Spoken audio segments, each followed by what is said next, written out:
And we're back with my favorite Pokemon types.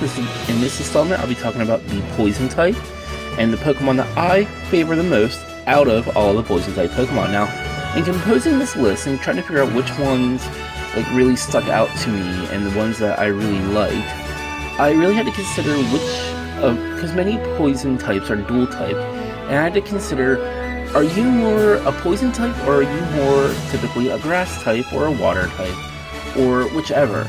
And I really took that into account when I was picking out which Pokemon amongst my favorites were ones I really wanted to talk about. So the first one on the list is Muk. Muk, I don't know. It's just something about this Pokemon that I really like.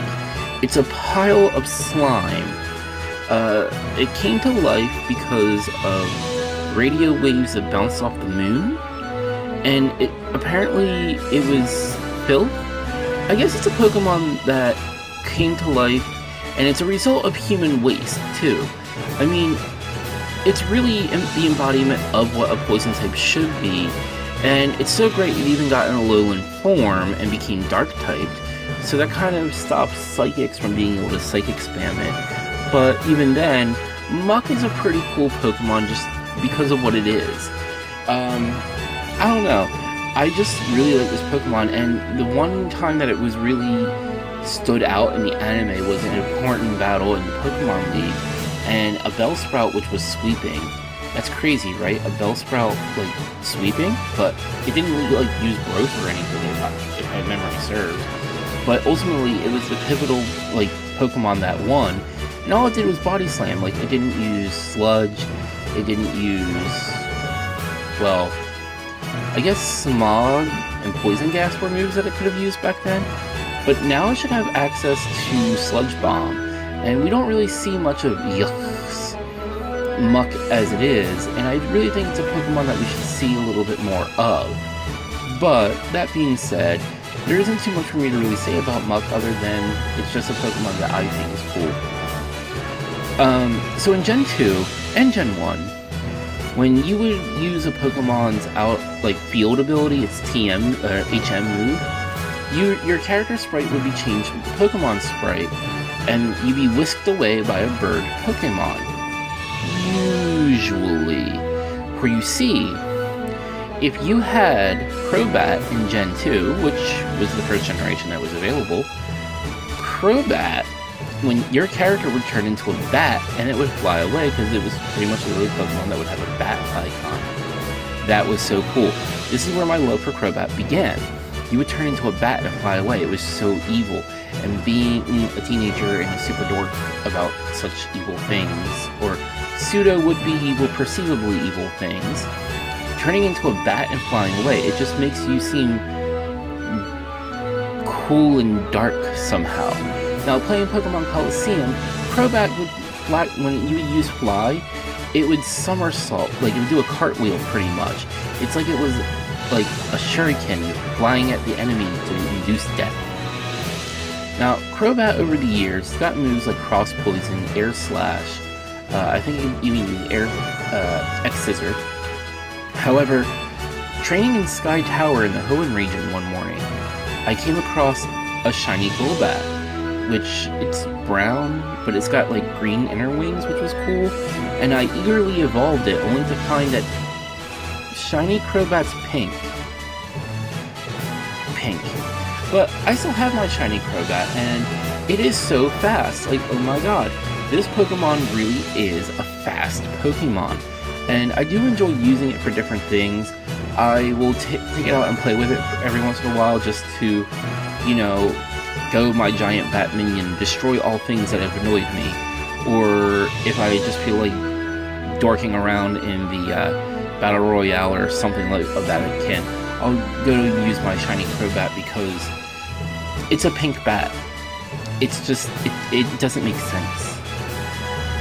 Now, in Gen 4, two new Toad Pokemon were introduced, Croagunk and Toxicroak. However, I kind of felt being poison fighting types, even though Croagunk kind of looks more like it's supposed to be dressed like a Japanese hoodlum, I think they were going for. And Toxicroak, I think they wanted to go for it being pseudo ninja-y. At least when we've seen it in the anime, it was perceived that way. Yeah. So I like to imagine it like clasping its hands together to use like Sludge Bomb, and then using Poison Jab by doing like rapid hand strikes. It does have like access to the ability Poison Touch. So all the opponent has to do is really touch it, and it could get poisoned. Or if you touch the opponent, so long as contact is made between Toxicroak and the opponent Pokemon, it'll get poisoned. However, that's not how I use my Toxicroak. No, because Toxicroak has another interesting ability, Dry Skin. Dry Skin is unique in that when it's sunny out, it'll take a little bit of damage each turn, and fire-type moves do super effective damage. However, on the flip side, if it's raining out, Toxicroak will gain back some of its health. If it's hit by a water-type attack, it'll regain health instead, and it won't take any damage from the water attacks either. So, well, obviously if it's getting back its health, but if your HP is full, you just won't take any damage. That's a very useful ability, and it's kind of gives Toxicroak some viability if you wanted to use it on a rain team as an unexpected Pokemon, like why is this Pokemon here? Plus, being a poison type, it can hold Black Sludge, which functions like leftovers.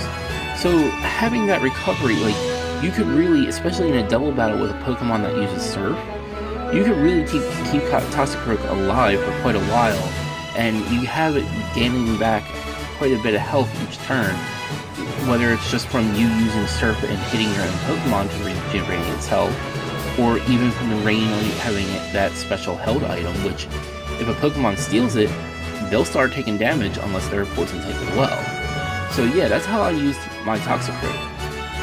Now, the next two Pokemon are kind of on the newer side, because there just really hasn't been any poison Pokemon that really have done it for me since Gen 4, obviously. But the first two are Mareanie and Toxapex. Now, these Pokemon are pretty cool because they're known for eating other Pokemon, particularly Corsola, but they live within a dome.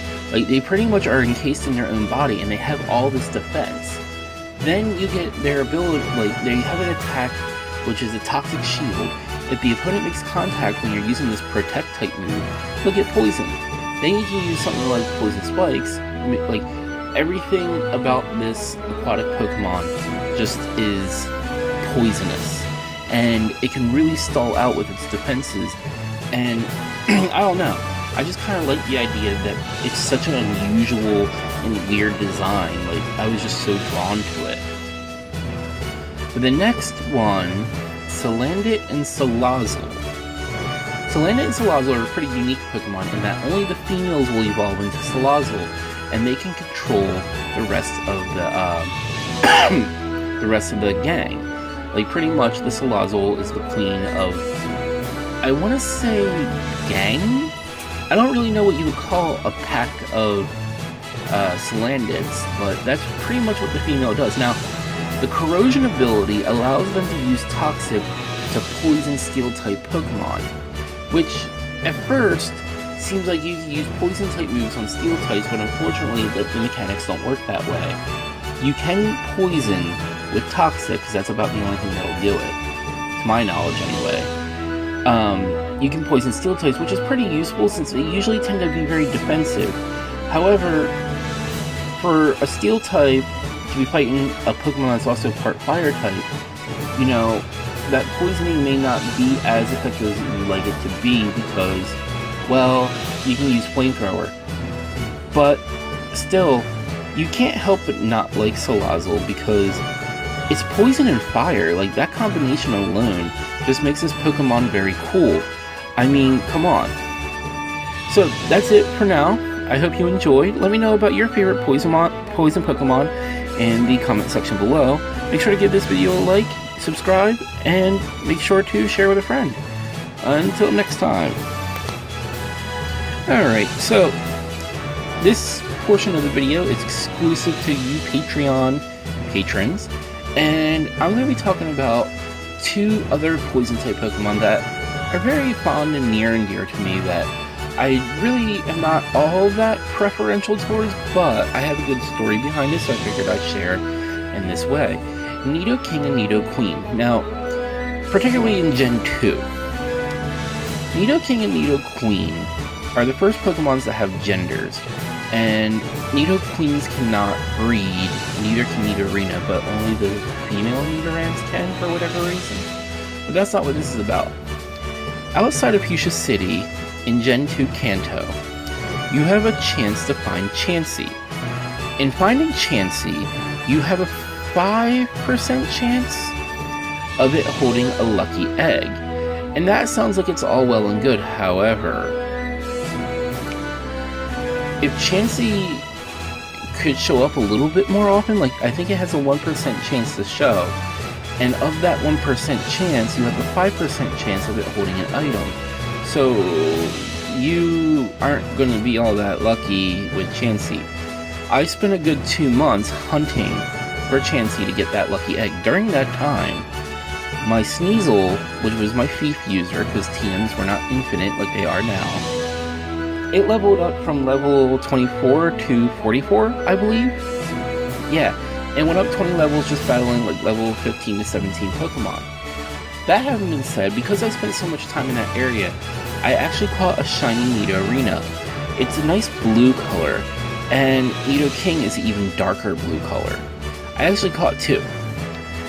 But I actually found a shiny Nidorina, which is a nice pink color. So of course when I evolve it into Nidoqueen, I'm expecting it to follow through and be a nice pink color. Unfortunately, no. Yeah, what had happened was it turns into this olive green color, and then it's usually beige portions are pink for whatever reason. Not that I was complaining about having another green Pokemon, it doesn't look pretty. It doesn't. But still, I had these two, a matching set, without even trying, of shiny Pokemon that go together, and it was pretty cool. Now, I realized that's not really enough to make them my favorites, but I had shinies of a matching set and I wasn't trying, and oh, excuse me. It just seemed like, I don't know, it was like the rewards I got for trying to find this super rare item, and I enjoyed using my shiny Nidoking and Nidoqueen for the time that I had with them, because you couldn't transfer your Pokemon from Gen 2 to Gen 3 because of hardware limitations. But yeah, I figured that was something worth mentioning and worth talking about. I hope you enjoyed, and let me know about, again, of any favorite poison types you might have in the comment section below. And thank you for watching, and thank you for supporting.